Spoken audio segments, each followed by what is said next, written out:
Hey friends, it's that time of year again, so happy Halloween! I'm sorry if you were looking forward to another October with Macabrathon, but things get in the way. Anyway, I hope you've got the lights low and a snack at hand for tonight's special showing. We're going to be delving into a backlog of ghosts, ghouls, and gremlins, curses, cryptids, and anything interesting in between, as we traverse the internet in search of spooks. So sit back, grab a coffee, and enjoy.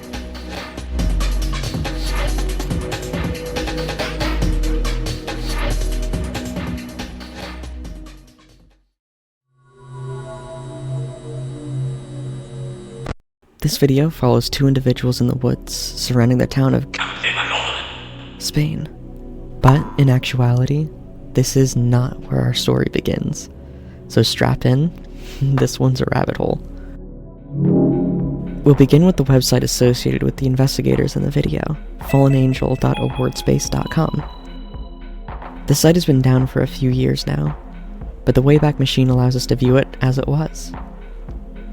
The site is purely in Spanish though, so I did have to go through some translation, which could add some inaccuracies, so I'm sorry about that. We'll ignore the Sucesos tab for now, and we'll start with Nosotros. Our story. Gerard and I's investigations. For several months now, we've been spending idle hours trying to find answers about the end of life. What happens after death? What happens when our heart stops beating? Why is this entire necessary process so painful? Questions and more questions that something inside me needs to satisfy. Back in 2001, I dedicated one of my first video works to my grandfather. He died in my presence, calm, apparently peaceful, immersed in a forced sleep as a result of the fearsome and sometimes saving death. Then one watches, stupefied, as that once warm body loses its warmth, moment by moment. His gaze has lost all consistency with this one. Where will his perpetual sleep take him? Most likely with other souls. Rest in peace, Avi.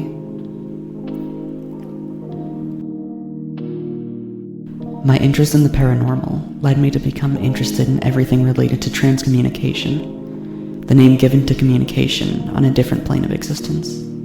Transcommunication can be a relief for those who have lost loved ones, or fear that there is nothing after death. Contacting them on the other side doesn't seem so difficult today.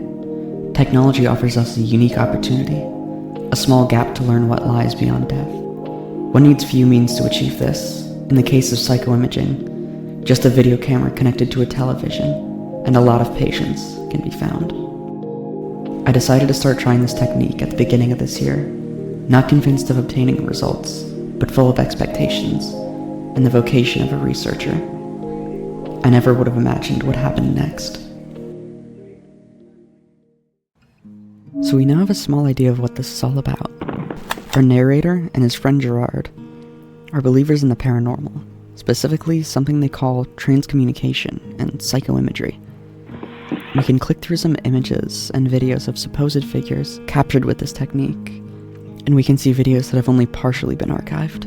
Luckily, these videos actually still exist on YouTube, on the channel responsible for the original unsubtitled Fallen Angel video. Sorting through these, we can see various disturbing figures and faces being formed behind the static of the television. Primarily, the strange gaunt hairless man made up of solely contrasting black and white. The descriptions accompanying the videos back on the site go into further detail, building something of a narrative. January 6th, 2006. The beginning. The silhouette or outline of what appears to be a highly distorted human body slowly appears on the screen. The face cannot be clearly distinguished. February 15th, the second image. The same image as the first one, although I can't be sure. Here you can see the drawing and outline of the face much better. I don't know anything about that character. February 21st, the lever of Campdevanol. I know this place. I find it incredible, everything that's happening. There's a wooden building that crosses the river, and immediately afterward, two faces appear, most likely the same person as in the previous captures. I still can't quite make out their facial contours. I still don't know who April 16th, the man of the forest. It can't be. The same silhouette again.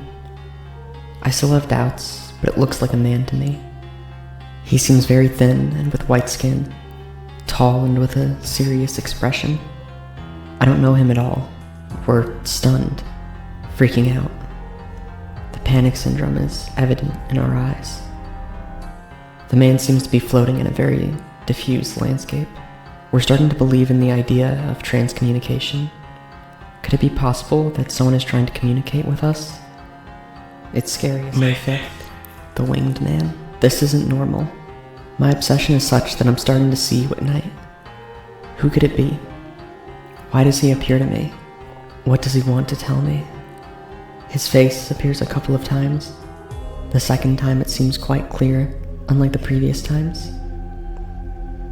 I have the strange feeling he's an unusual creature. He has some spots on his back. At first I thought they were part of the background. Now I think they might be wings. June 6th, 666, the 6th sign. The silhouette emerges from the shadows, mixed with noise. You can see it quite well. I still don't know him. I've come to think he might be my guardian angel. I feel fascination and fear at the same time. He seems like a very dark character to me. June 9th, the clearest of them all. I still don't know who it is. Gerard and I are scared. Let's try to understand the reason for her appearances. It's clear that there's something strange on her back. They look like the remains of some ancient limb. Wing, June 11th, the final test. After identifying the site, we set out to visit the place, the Pratt-Sec Forest in Campdevanol. We took a quick excursion in the afternoon, but found nothing. We decided to return when the sun set. The night had something in store for us that changed our lives. Judge for yourself. Es la última batería que me queda. Es que, tío, yo qué sé, tío, se llaman plumas, tío.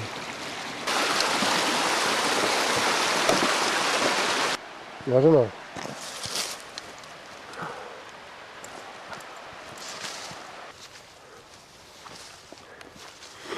Segur que sentit soroll. Home, tio, ja veus si he sentit soroll. Des de fa rato que he sentit soroll. Escolta, ho sents o no?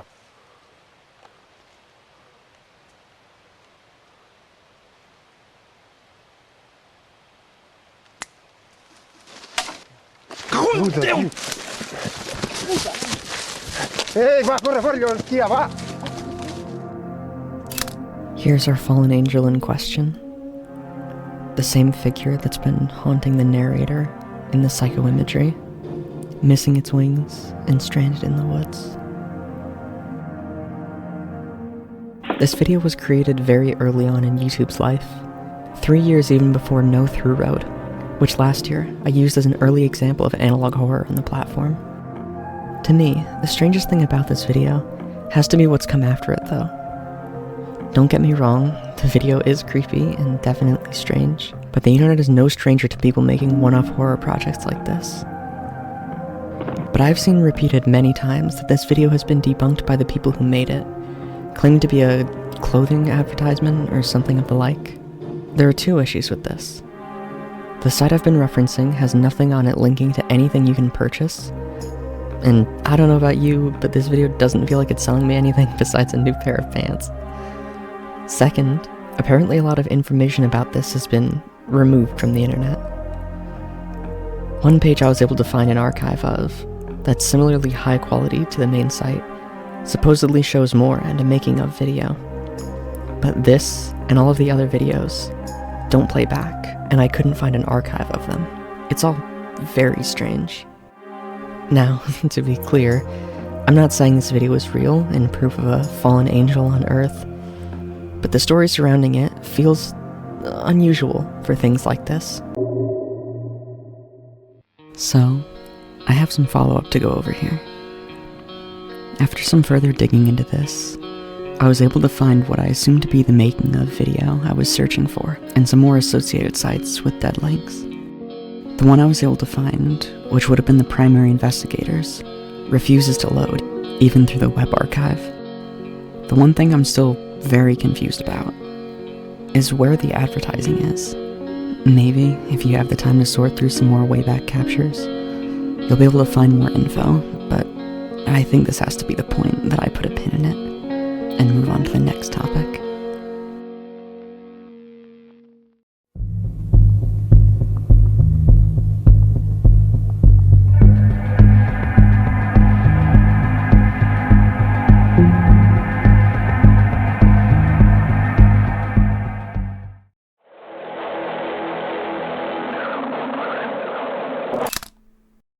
So, the Cooper family photo.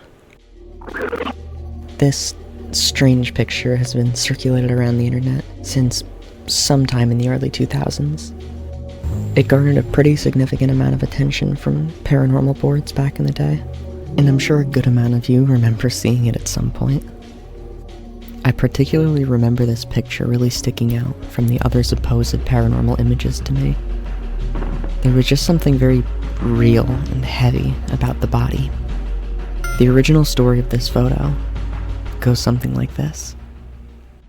In 1950, the Cooper family... Seriously this time? In 1950, the Cooper family bought an inconspicuous house and took a photo to commemorate their first night. But to their horror, when the photo was developed, they noticed a body falling from the ceiling next to them that wasn't there in reality. So, who were the family in the photo? Could this have been a staged photo shoot? Someone online making a creepypasta? Or something truly paranormal?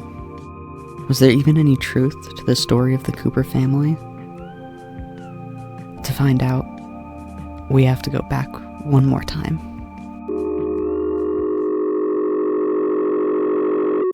In 1959, a young Richard Ramsdell is held up for a photo with 3 others. The original photo is captured and saved. Fast forward to 1980, and Richard, now not a baby, has a dream comprised of disturbing scenes. One was a birthday party, with sniper scope crosshairs over the faces of the children. Another was a playground, with a mushroom cloud on the horizon.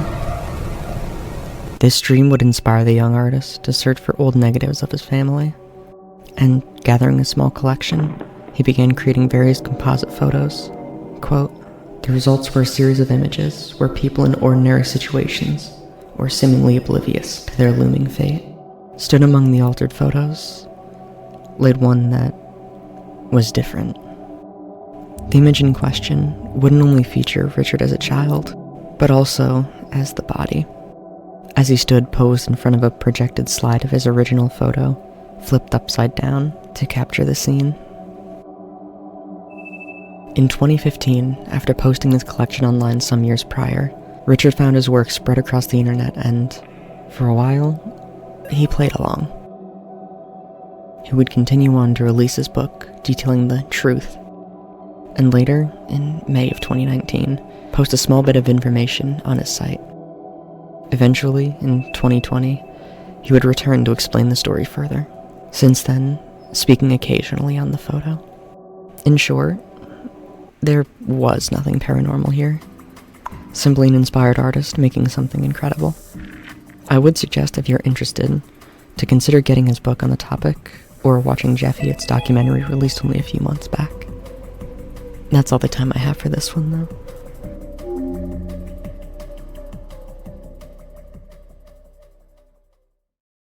Okay, so I was planning on covering something else for the final topic of the video, but I was a little disappointed in how obviously fake it had been, especially for the grand finale. I actually scrapped a good chunk of animation that I had done for it too. Anyway, I'd like to discuss something truly spooky before we wrap up for the night.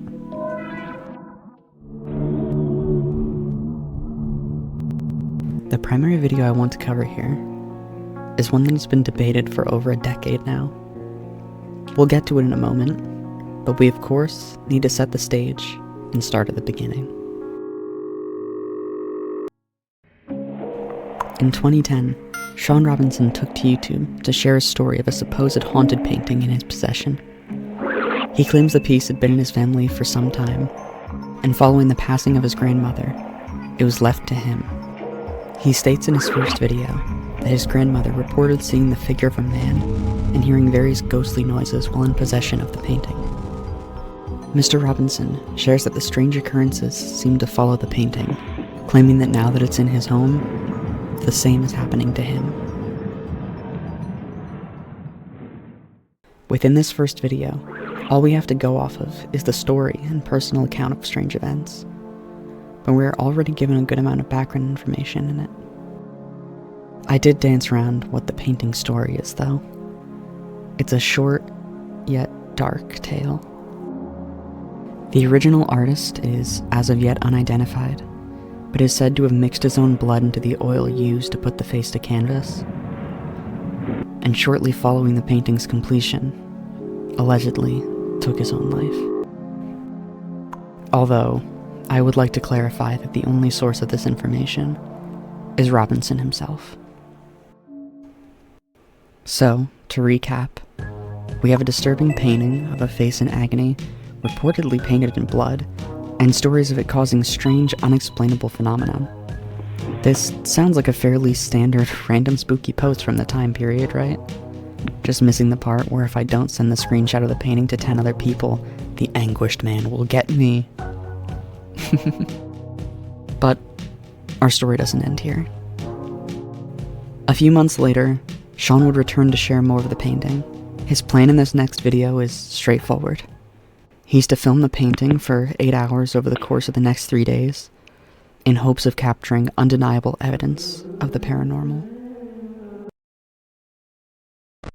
On the first night, we hear what Robinson calls a scraping sound coming from an unclear direction. Although when I hear this, it reminds me of a table or chair leg rubbing against the wooden floor.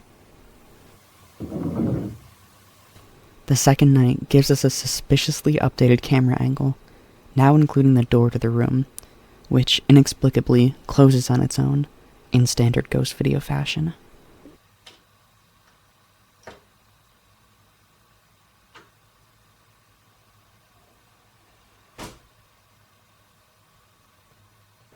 Our final night simply has us hearing an unknown object falling behind the camera. The sound it makes almost leads me to believe it was thrown and not falling. And the video ends with Mr. Robinson sharing more strange things that have occurred since. His wife's hair being touched, and a fog gathering at the top of the stairs in his home. This video was honestly almost perfect. In the event it is faked, I appreciate the subtle evidence as opposed to having the painting start floating or something. Looking at it from a skeptical perspective, and ignoring the whole burden of proof thing, the only glaring issue I have with this video is the change of camera angle on the second night, coinciding with the door moving. Unfortunately, once again, this isn't where the story ends. For the sake of time, I won't be going as in-depth here, but Sean has continued to post occasionally, showing further evidence to support his claim that it's haunted. These range from simple things such as orbs or some kind of glare, to full-on EVP and apparitions. It's impossible to speak definitively on this and say for certain if these videos are entirely faked or not, and although it's clearly more likely to be fabricated, who's to say really? One source I found mentions a connection to a La Brea Pictures, I probably butchered that, who seemed to be working on a movie adaptation of the story around 2016, but with no movie to show, no website, and no functional playback captures. It's not clear if this was meant to be a Blair Witch type ARG, or simply a project truthfully inspired by the story.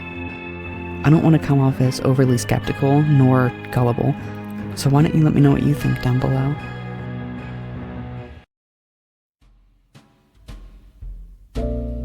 And that's just about as much as I have time for tonight. Thank you for sticking around to the end, and if you like this, I have some more fun projects in the works, so why not subscribe and keep an eye out. I hope this video served as some good Halloween company, and be sure to leave any more media suggestions in the comments. I'd really love to make this a series. And I hope to see you again next month. That's all for tonight, though. Good night.